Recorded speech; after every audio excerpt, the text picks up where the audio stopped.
You tapping in real quick, something light, nothing major. You can call this final thoughts, the final talks, the final answer, the final walk. Call it what you will. We fitting to take that final lap and run through this motherfucker from bottom to top. One more again. You know what I'm talking about? Let's go ahead and dive into it, man. No need in bullshitting. We done been here before. You know what I'm talking about?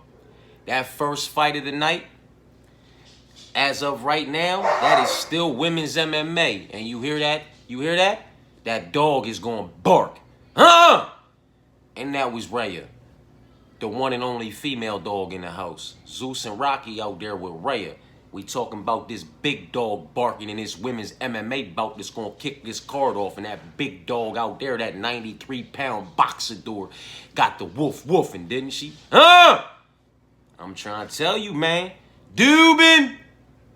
Dubin's gonna be the one to do some motherfuckers dirty in they parlays if individuals so choose to parlay Carly Judas up for whatever fucking reason. You know what I'm talking about? Listen, anybody who's been tapped in over here already knows, man.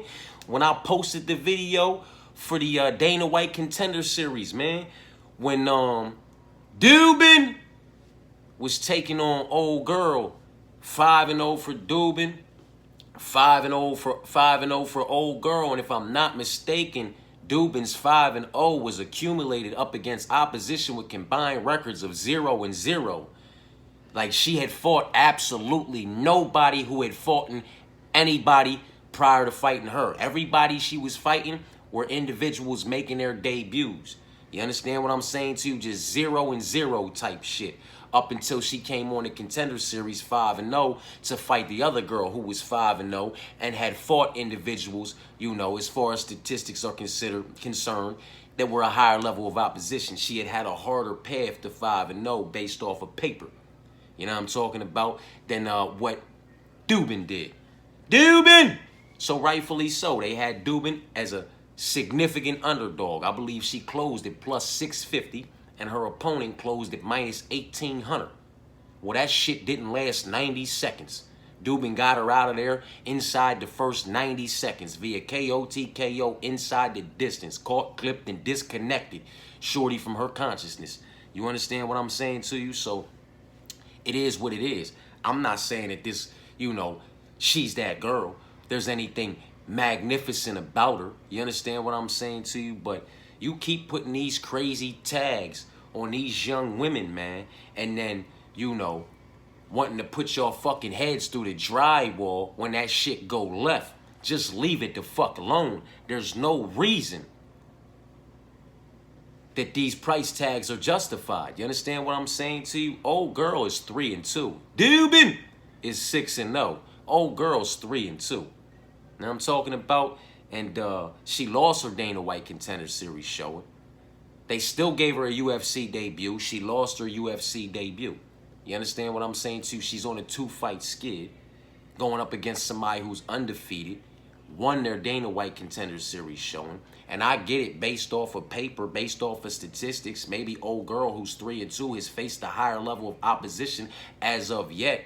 But I've said it many times before, man. You know, most everybody in this game is fighting cans, fighting nobodies until they're fighting somebody. And then it's up to them to prove that they belong where they're at and they deserve to get that call to take that next step up. You understand what I'm saying to you, man?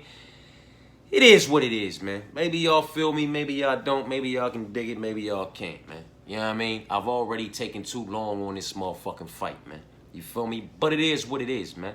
Carly Judas, I think she's like a minus 500 for whatever stupid, fucked up reason. You know what I'm talking about? Let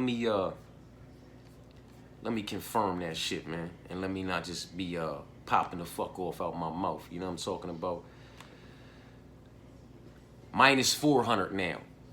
To Dubin is a plus 285. Dubin cashed is a plus 650 up against a minus 1,800 undefeated fighter. If you think Dubin can't cash as a plus 285 underdog up against a minus 400 3-2 fighter, you lost your rabbit ass mind. And if you think she's tiny, compact, and short, out, at a height disadvantage or a reach disadvantage, so was Shai Ming, if I'm not mistaken. And she came out there and cleanly clipped and disconnected old girl, the second biggest favorite on that card, from her consciousness and sent her out on a fucking stretcher. Huh? I'm trying to tell you, man, you keep sleeping on these young women, disrespecting these young women when neither one of them has faced anybody and none of these price tags are justifiable, and then being mad when shit comes up wrong, man. You can't do that, man. Carly Judas has no reason. There's nothing justifiable about a minus 400 when you're on a 2-fight skid. You lost your Dana White Contender Series showing and you lost your UFC debut. And I get it, you lost your UFC debut to Gabriela Fernandez, who on the same card as Shai Ming, disconnecting the second biggest favorite.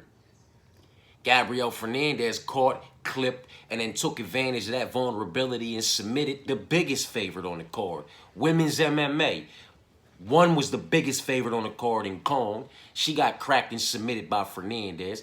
Other was the second biggest favorite on the card. She got caught, clipped, disconnected, and sent out on a stretcher by Shai Ming.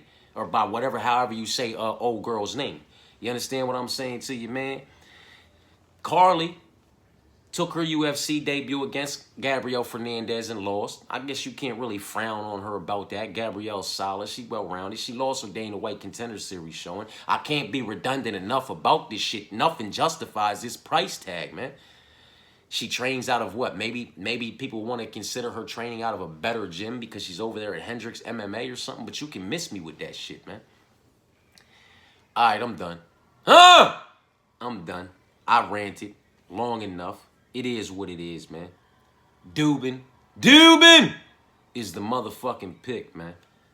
And I know that Dubin is going to be ringing in some of y'all heads if y'all go the other way with Carly Judas and Dubin shows up and cashes as a dog again. I told motherfuckers in my video on Dana White Contender Series, man, I said this minus 1,800 women's MMA favorite. If y'all are out here parlaying this motherfucker up for no good goddamn reason, y'all gonna be mad at the end of the night. I'm telling you, Dubin might fuck everybody's night up. And Dubin fucked everybody's night up, man. Real quick. You know what I'm talking about? So it is what it is. At this level of MMA, at this level of women's MMA, which is still to be determined, in my personal opinion, you can give me the big dog, man. You can give me the big dog and fuck Shorty on a 2-fight skid. You know what I'm talking about? It is what it is, man. Moving on. We have Josie. Josie is taking on the zombie girl. You know what I mean? Josie Ann Nunez taking on Priscilla Catchwaiter. However you say Priscilla's last. We gonna rock with Josie and Zombie Girl. And you can give me Zombie Girl, man. You know what I'm talking about? It is what it is. It's another female women's MMA matchup that I highly suggest y'all have absolutely nothing to do with unless you're extremely confident one way or the other. You know what I'm talking about? But it is what it is, man. Give me Priscilla, man. I get it, you know. She's not the most magnificent individual in this division. But what the fuck is so magnificent about a Josie Ann Nunez? What the fuck is so good about Josie? Like, Bay Malecki? That's what we talking about? Bay Malecki? Come on, man. You can miss me with that shit. Ramona Pascal? Come on, man. You can miss me with that shit. Zara? If I'm not mistaken, man. Yeah, Zara, I'm 43 years old this year. Zara's 42 years old. Zara's best days, which weren't ever even that great, were far behind her before she ever stepped in the fucking cage with Josie. And Zara's 0-4 inside the UFC. Ramona's 0-1 inside the UFC. You know what I'm talking about? You beat Chelsea Chandler, who's 2-2 inside the UFC. I mean, you lost to Chelsea Chandler, who's 2-2 inside the UFC. And you lost to Jacqueline, who's 4-0 inside the UFC. Nothing to frown on this young woman about, you know, losing to Chelsea, losing to Jackie at this level, at this tier of women's MMA, in my personal opinion. You understand what I'm saying to you? But there's nothing to call home about on the winning side of things anywhere in her resume, not just in the UFC. You know what I'm talking about? And come on, man. Priscilla's been in there with Valentina Shevchenko, Molly McCann, Luana Carolina. You know, Valentina Shevchenko, championship material. Molly, Luana, same level, same tier, solid, well-rounded, nothing too crazy about them. Shayna Dobson, definitely nothing to call home about. Gina, nothing to call home about. Jillian Robertson, that's good opposition, man. Kim, nothing to call home about. Ariane Lipsky or De Silva back in 2022, that's a solid win. And then losing to Miranda and Jasmine via submission, it's nothing to frown on this young woman about. But just listen to them names. Valentina Shevchenko, Jillian Robertson, Miranda Maverick, Jasmine. I mean, the level of opposition that she's been competing at is just completely different. In my personal opinion, you know, the level of opposition is undeniably incomparable. And it's not like Priscilla's just some fucking bum who gets ragdolled and beat the fuck up, man. So it is what it is. In my personal opinion, Zombie Girl wins the fights that she should win. And she loses the fights that she should lose. You understand what I'm saying to you? Jasmine, Miranda, Valentina Shevchenko, and fucking, why is that last one slipping my head right now, man? Jillian Robertson, man. There's nothing to frown on that young woman about for any of them losses, man. You know what I'm talking about? Nothing to call home about when it comes to those wins, but the same can be said about Josie's side of things, and Josie just has not been in there with the level of opposition that Priscilla's been in there with. And with that being said, Josie may not even be the level of opposition that Priscilla is in her own right, you know? So it's all to be determined, but women's MMA, fights that should be complete passes. You can give me both these dogs, man, in these first two fights. You know what I'm talking about? Moving on. Andre Lima versus Daniel, man. I don't know how to say Danny's last name. You know what I'm talking about? We rocking with Dre. Dre's 10-0. And I expect Dre to be 11-0 at the end of the day. You know what I'm talking about? And keep it on pushing until he gets properly matched up with a higher level of opposition. Then we'll have a different conversation. But until then, you can give me Andre Lima to be the one to get this one done via unanimous decision, 2 rounds to 1. Would not be surprised if he found a finish inside the distance, but more times than not, I think he wins this one via unanimous decision. It's crazy. In these first 4 fights, we're going to have 3 dogs. That was our first favorite. And, you know, significantly so, if I'm not mistaken. Let me run this down for y'all real quick. Dubin is a plus 285 to Judas is minus 400, and we're rocking with Dubin. The Zombie Girl is a plus 152 to Josie's minus 196, and we're rocking with the Zombie Girl, Priscilla. Andre is a minus 330 to Daniel's plus 240, and we're rocking with Dre at minus 330. You know what I'm talking about? Now, on to the next one, women's MMA. The first 4 fights, 3 of them are women's MMA.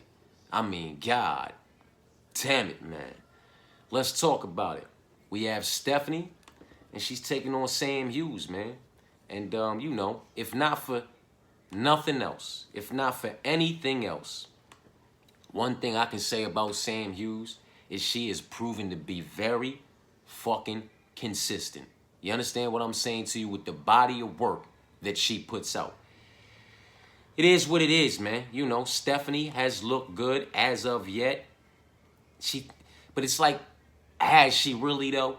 You know what I mean? She drew a draw to, however you say old girl's name, T. She drew a draw to old girl on Dana White Contender Series, right? But then beat old girl in her UFC debut via unanimous decision. But she beat old girl earlier in her career as well. You know what I'm talking about? Stephanie. This girl, Talita, however you say TA, that's her initials. TA. She drew a draw to TA on a Contender Series. And I know that pissed her off because she beat TA earlier in her career, like her second professional fight. You know what I'm talking about? She's 6-1. She's fought TA 3 fucking times, man. You understand what I'm saying to you? Take that into consideration, man. She fought TA. She's 6-1-1. She fought TA and beat her via unanimous or split decision, I think in like her second fight, her second professional fight. You know what I'm talking about? Then she went on to win a couple more fights. Then she got the offer to fight TA again on Dana White Contender Series. And I know she probably thought that was in the bag. Huh? I already beat old girl. Let me go dust her off again real quick and get this contract. Didn't work out like that. She drew a draw to her. You know what I'm talking about? Still was able to make her UFC debut against her. You know what I'm talking about? They both got the opportunity to make their UFC debut by, you know, drawing a draw on against each other on the Contender Series. I guess they felt like, you know what, that was a good fight. They gave it their all. Let's give them a shot. Let's give them their debut against each other. Let's run it back. Well, that was the third time she was running it back with her. She beat her the first time. She drew a draw with her the second time, and then she beat her the third time. Nothing about that moves me in any way, shape, form, or fashion. You understand what I'm saying to you? It just is what it is, man. You know what I'm talking about? She's done what she's done against absolutely nobody. You know what I'm talking about? Now, on the other side, like I said, it's nothing spectacular or magnificent, nothing you want to run to the phone and call home about when it comes to Sam Hughes. But she's very solid. She's very well-rounded, and she has proven to be very fucking consistent in the body of work that she puts out, man. She's been in there with the higher level of opposition by far. Tisha Pennington, you know, little tiny tornado. Tisha Torres, come on. Luma, Luke Boume, that's solid, man. Luana Pinheiro, she's solid. Getting a win over Estelle, that's nothing to call home about. Elise Reed is solid. That's a good win. Losing to Piera, winning over Jacqueline, losing to Yasmin, winning over Victoria. Like, they're solid wins, man. You know what I'm talking about? For the most part. And the losses, not really anything to frown on or about, you know what I mean? For women's MMA at this level, on this tier, in my personal opinion. But it just is what it is, man. You know, she's competed at the higher level. She's beaten the higher level. She may very well, in her own right, prove to be the higher level of opposition on Saturday night, man. It's women's MMA, all right? It's not a high level of women's MMA. This is like medium low. You know what I'm talking about? Like, we not it, you know, low. We over medium. We not at medium high. Like, we like right there. Medium. You know what I'm saying? We like right there type shit, man. It's not high level, you know, women's MMA. It's not low level women's MMA though either. You know what I'm talking about? At least not on the Sam Hughes side of things, in my personal opinion. It's solid, you know, legitimate level of opposition. You know what I mean? So it is what it is. Women's MMA, 3 out of the first 4 fights, if they keep it lined up like this, are women's MMA. And it's very much just pick your own poison, in my personal opinion. And I've picked mine, and I'm rocking with another dog in Sam Hughes, man. You know? Dubin! Making her UFC debut 6-0 after a successful Dana White Contender Series. Judas, this is her second fight after an unsuccessful Dana White Contender Series showing and an unsuccessful UFC debut. Give me the dog. Josie versus Priscilla. Women's MMA, you know. The level of women's MMA that Josie is on is to be determined. Priscilla, she's solid. She's well-rounded. She's proven that she can be dangerous. She's a legitimate level of opposition. You know what I'm talking about? She's faced, beaten, lost to, whatever you want to call it. She's been in there with the higher level of opposition. She may also prove in her own right to be the higher level of opposition on Saturday night, man. Women's MMA, a fight that, you know, should be a complete stay away. Give me the dog, man. Give me the dog with the experience. Give me the dog who's been in there with the higher level of opposition. Give me the dog who may be in her own right the higher level of opposition. Daniel versus Dre. Give me Dre. Not in love with the price tag. Don't believe that he's going to justify the price tag of -310. Maybe he does. I think it's going to be a bit closer than that. Highly competitive, closely contested, and Andre just edges it absolutely everywhere. Maybe every round. It might be a 30-27, man, if we keeping it funky. But Dre's the pick. And then women's MMA, Stephanie versus Sam. Listen, man. The level of opposition that Stephanie is to be determined. The level of opposition that Sam is, she's already proven that to us. She's solid. She's well-rounded. You know, she's proven that she can be dangerous in certain situations, but she's solid. She's well-rounded, and she doesn't have too many holes in her game. There's not a whole lot I can say about her at this level on this tier. The same cannot be said about Stephanie, to be determined. Sam has faced a higher level of opposition. Experience can prove to be a motherfucker at times, and she may prove to be the higher level of opposition in her own right on Saturday night. So that is why I am on the side of all three of these women's MMA female underdogs in these first fights, man. Moving on, we have Josiah Musasa taking on Carlos Vera. And Josiah Musasa, if I'm not mistaken, is the KO wizard. And, you know, he's the pick, man. Nowhere near in love with that price tag. Hopefully, Josiah Musasa at minus 800, minus 750, whatever he is right now. Hopefully, he's able to come out here and justify that price tag, much like a Carlos Lil did last weekend. He was minus 750, minus 770, minus 800. I wasn't in love with the price tag. He was the pick. I wasn't sure if he was going to be able to justify that shit. And boy, oh boy, did he come out there and justify that price tag. That is how you justify a minus 770, minus 800 price tag, in my personal opinion. Hopefully, Josiah Musasa, the KO wizard, will come out there and do the same thing. Moving on. Yu Su Young. He's the biggest favorite on the card, if I'm not mistaken. It's between Josiah Musasa and Jiu-Jitsu. The KO Wizard and Jiu-Jitsu are the two biggest favorites on the card, if I am not mistaken. Jiu-Jitsu is taking on AJ Cunningham. And, you know, Jiu-Jitsu is the pick. Another price tag that I am not in love with. You know what I'm talking about? AJ Cunningham, 0-2 inside the UFC. Knocked out by Steve, however you say Steven's name. That's not a good look in my personal opinion. Knocked out by Ludwig Klein. Nothing to frown on about that. Ludwig Klein is my guy. You know what I'm talking about? I fuck with him hard body. The pick is Jiu-Jitsu, man. It just is what it is. Then we have Salsa Boy versus Superman.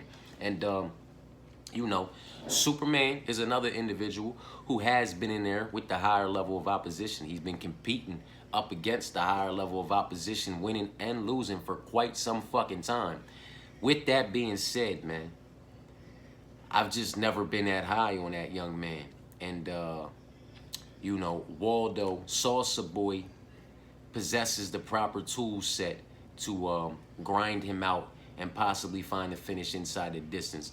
I like the unanimous decision, 3 rounds to none, possibly 2 rounds to 1, possibly 3 rounds to none, but I also like the finish inside the distance from ground and pound top position. KO, TKO inside the distance. Possibly a submission if he pounds on him and old boy gives up his motherfucking back because he doesn't like how he's getting hit on. You know what I mean? But it is what it is. With all due respect to Superman, I'm rocking with Salsa Boy to be the one to go ahead and, you know, get it done, man. So that's the prelims. I'm sure they're going to have one more. They're not going to have 6 fights up on the main card. I'm sure they're probably going to keep it at 5 fights. So we're probably going to have 8 fights down on the prelims. So maybe what they have listed as the main card, you know, opener is going to be the prelim headliner. But I think Choi and Kevin should stay as the main card opener. And maybe we do Dyer and Ribeiro next, because if anything, they can come off the main card and they can be the prelim headliner. You know what I'm talking about? And it is what it is, man.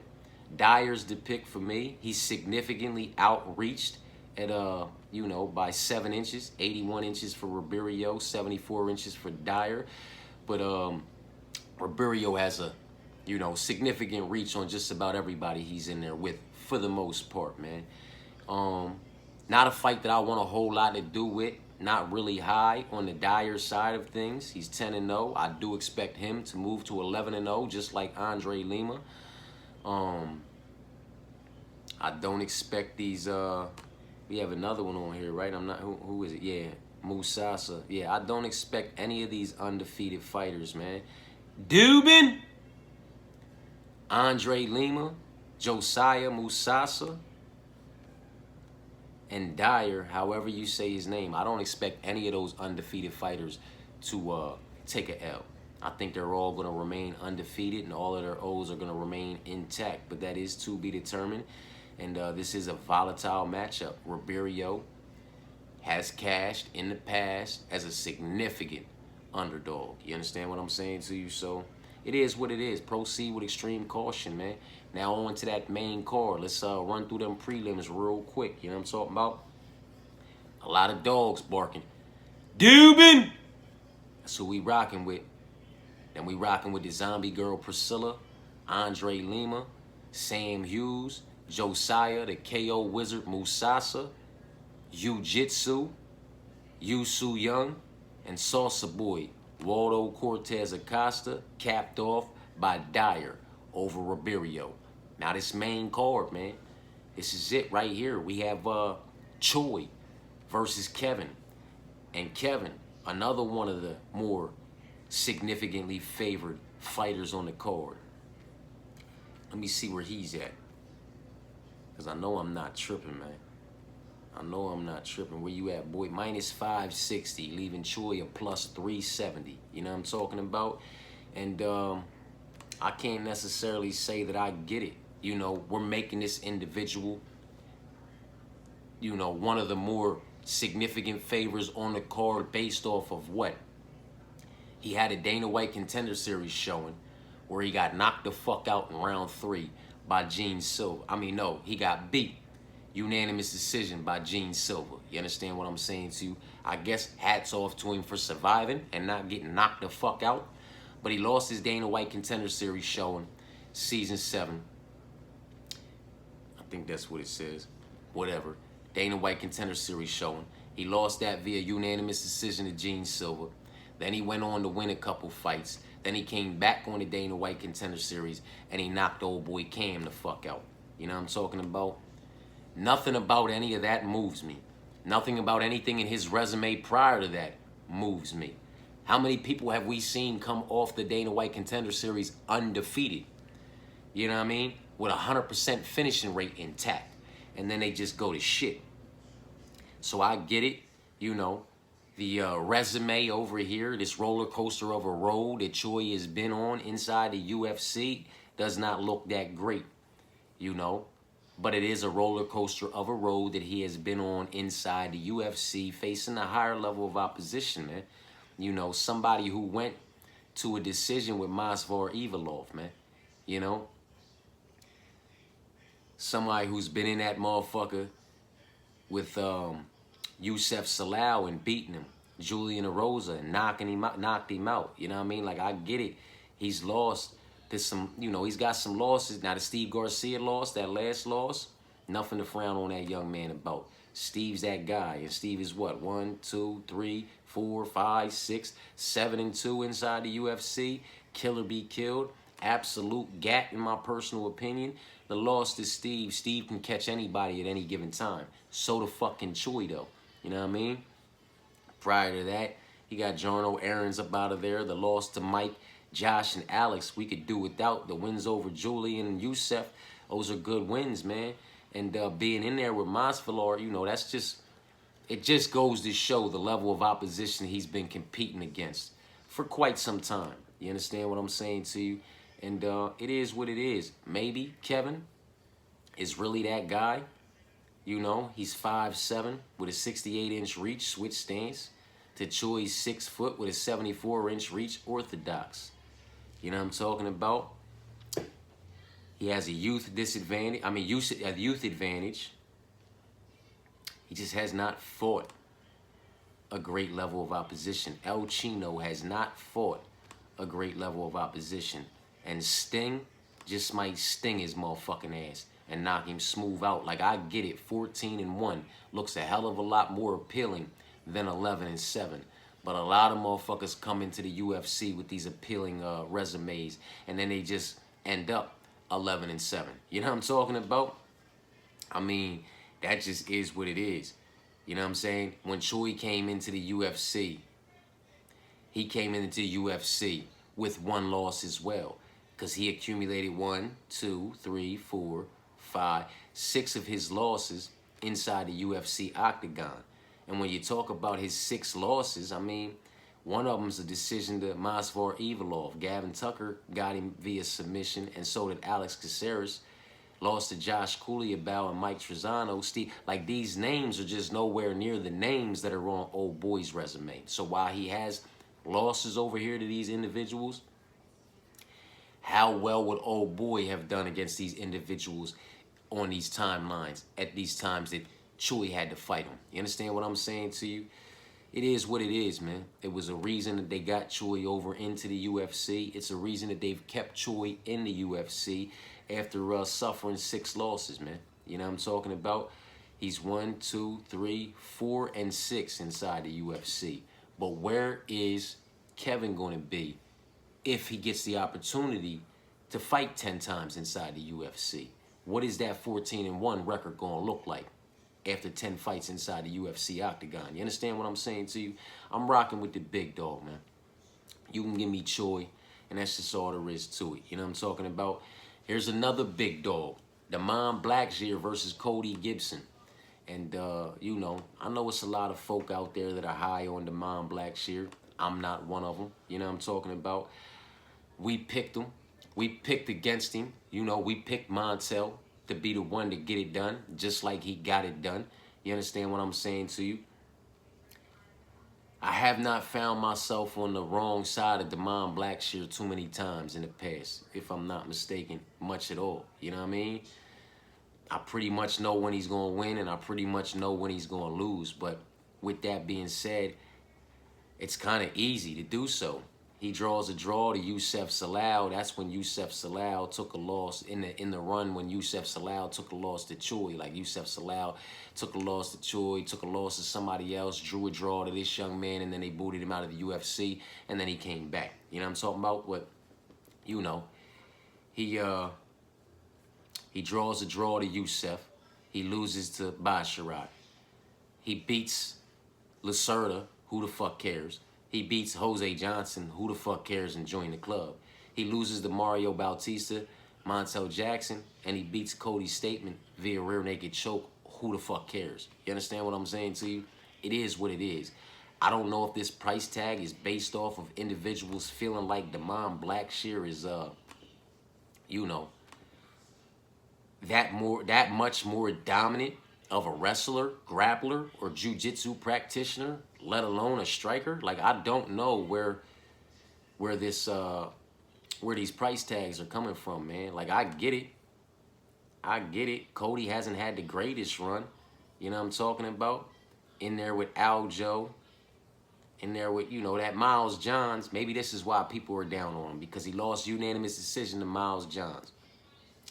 Then he triangles Brian Kelleher and gets Chad up out of that motherfucker. You know what I'm talking about? Maybe it's the losing to Miles Johns, man. You know what I mean? But that's a physicality thing in my personal opinion. Because I do not believe Damon Blackshear to be a better wrestler or grappler or jiu-jitsu practitioner than Cody Gibson. I believe Cody Gibson to be a better wrestler, grappler, and jiu-jitsu practitioner. An individual who possesses more power in each and every one of his, more pop in each and every one of his individual shots, just more powerful, more dangerous, absolutely anywhere the fight can take place, in my personal opinion, man.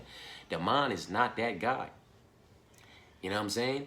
And while Miles Johns was able to get off a little bit in the takedown department, look at their physicalities, look at their frames. It was a bit easier for Miles to get to the hips and a bit harder for Cody to get to his. That's not the case over here against Damon Blackshear. You know what I'm talking about? 5'10" and 5'10". You know what I mean? That's not the case, you know. Very evenly matched up, 71 inches to 72 inches, 5'10", 5'10". You know what I'm talking about? Like, Cody's just a bit older than Damon Blackshear, but it is what it is, man. There is nothing magnificent about either one of these young men. There's nothing to call home about on either one of these young men's resumes, in my personal opinion. You know what I'm talking about? Beating Cody, Jose, and Lacerda, that shit don't move me, man. You know what I'm talking about? Not to say that beating motherfucking Johnny, Bryan, and Chad moves me either. I just believe Cody to be a bad stylistic matchup for old boy. You know what I'm talking about? But that is just me, and that is just my personal opinion. That is a dog play. do what you want to do. Moving on, Alexander Hernandez versus Kirk. Give me Kirk, man. Give me the homie. We have 15-8 up against 22-8. Somebody's going to take their 9th loss, in my personal opinion.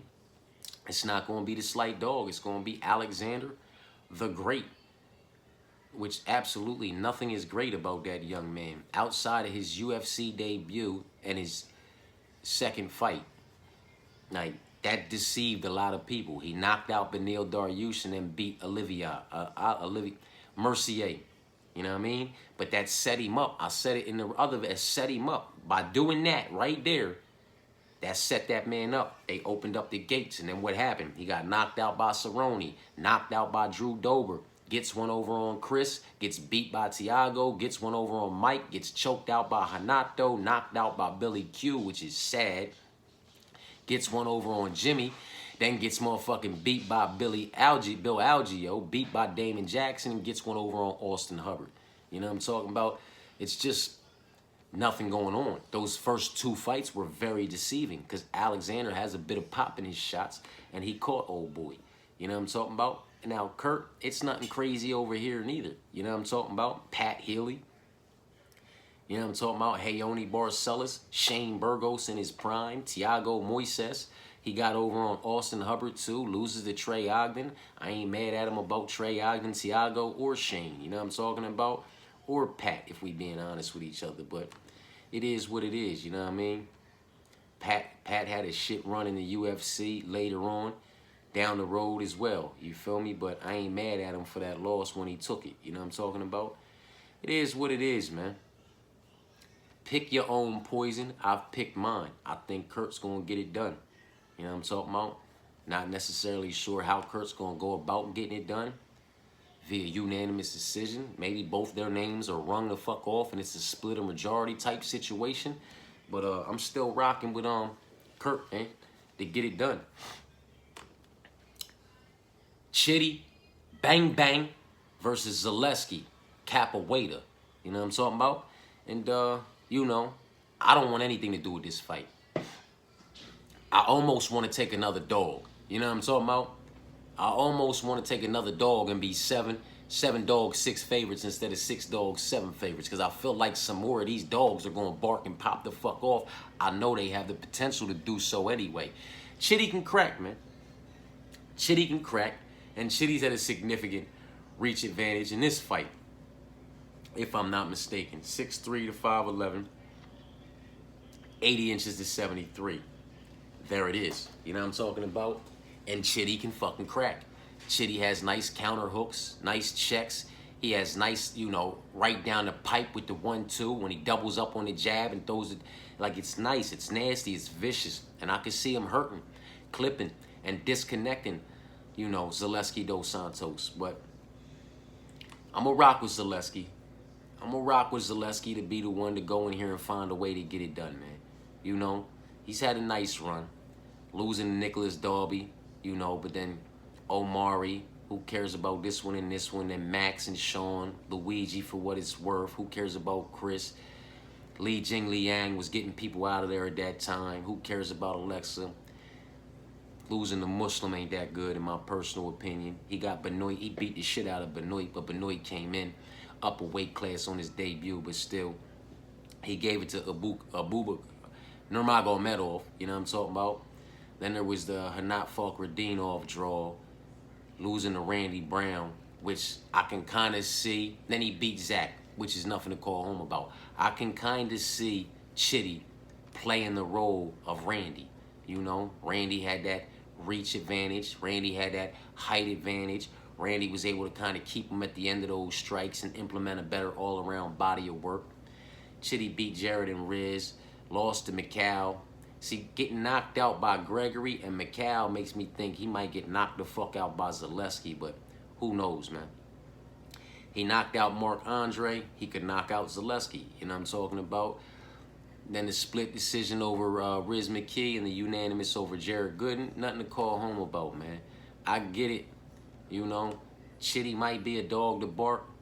He might, you know, I like who I like, But I don't always find myself on the right dogs, you know what I mean? Sometimes it's other dogs that bark and pop the fuck off, and as well as my dogs. Last week, my 2 dogs that I picked popped off, but other dogs popped off as well to fuck up my favorite calls, you know what I'm talking about? But the 3 I missed by, I stress it. I'm redundant. All throughout the week, every fucking week. What do I tell motherfuckers to stay away from? Main bets, main parlays, main plays.